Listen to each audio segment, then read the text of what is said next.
This crispy enoki mushroom rice bowl just became my favorite recipe of the year, and I never saw it coming. The golden pressing technique creates plant-based perfection you won't believe. For a printable version of this recipe, visit my website, just Google Enoki rice bowl statue to find me. Let's start with our sauce, which is what makes everything special. In a small bowl, we're combining 1 tablespoon of Japanese soy sauce with 1 tablespoon of rice vinegar. Add half tablespoon of toasted sesame oil for the nutty richness, 2 tablespoons of finely chopped green onions, half tablespoon of toasted white sesame seeds, and 1 teaspoon of light brown sugar. Next, add half teaspoon of grated garlic and finely sliced 1 teaspoon of dried red chili pepper. Give everything a good stir and set this aside to let the flavors melt while we prepare our star ingredient. The classic red and green colors are so appetizing. I prefer light brown sugar, but any fine textured sugar works beautifully. Just avoid coarse sugar since we're not heating this sauce. Now let's talk enoki mushrooms. You'll need 200 grams of fresh enoki mushrooms. Trim the root end of the enoki cluster as close to the base as possible. Now gently tear the mushrooms into bite-sized bundles with your hands.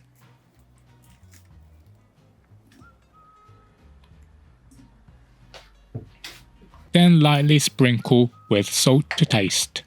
Pour about 1 teaspoon of olive oil over the enoki and then mix by hand until they all have a thin, even coating. Then sprinkle them thoroughly with 2 tablespoons of potato starch. If you don't have potato starch on hand, you can substitute with cornstarch, tapioca starch, or rice starch. I learned this oil first trick through trial and error.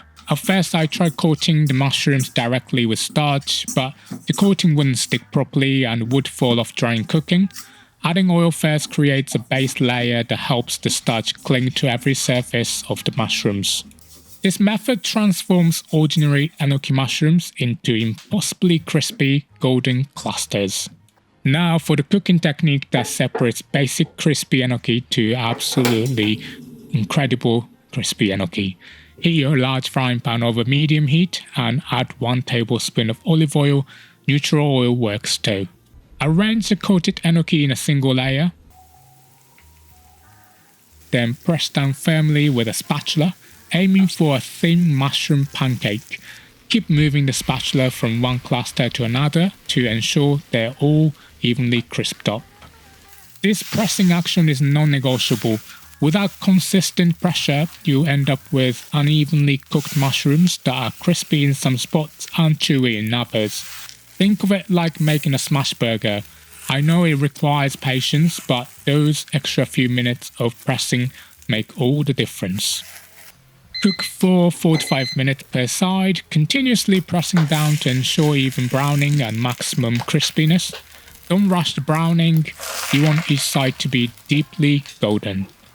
If you don't want to be constantly pressing them, cover them with baking parchment and a pot of water big enough to cover the mushrooms, but small enough to fit in the pan. That will take care of some of the work for you, but all the clusters get merged together. By the way, if you love this recipe, I think you also love my teriyaki tofu rice bowl recipe. Check the description for more related recipes. When both sides are beautiful golden color and crispy, take the enoki out of the pan and let them cool down for just a minute. Since the press frying can create cohesive clusters, you might need to gently separate them by hand or with kitchen scissors. Don't worry, this is totally normal.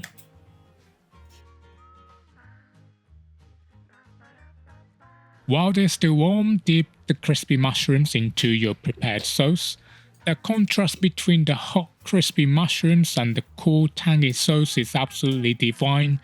Then arrange them over steamed rice. Pour the rest of the sauce over the rice along with any other tasty bits like green onions and chili flakes. Throw in a bit of black pepper at the end, and you've got a dish that's about to become your new go-to. This recipe makes 2 mini rice bowls or 1 large serving. If you want to increase the recipe, make sure to use an extra large pan or even multiple pans to keep your enoki in a single layer. The crispy, savory mushrooms and the tangy sauce of a warm rice create flavors so incredible that this recipe immediately claimed the top spot among all my recipes this year. Want even more delicious recipes? Grab my free cookbook from the link in the description. Okay, let's go over the ingredients one more time. And if you're ready to cook, grab the written instructions by clicking the full recipe box with a picture that's about to pop up on your screen.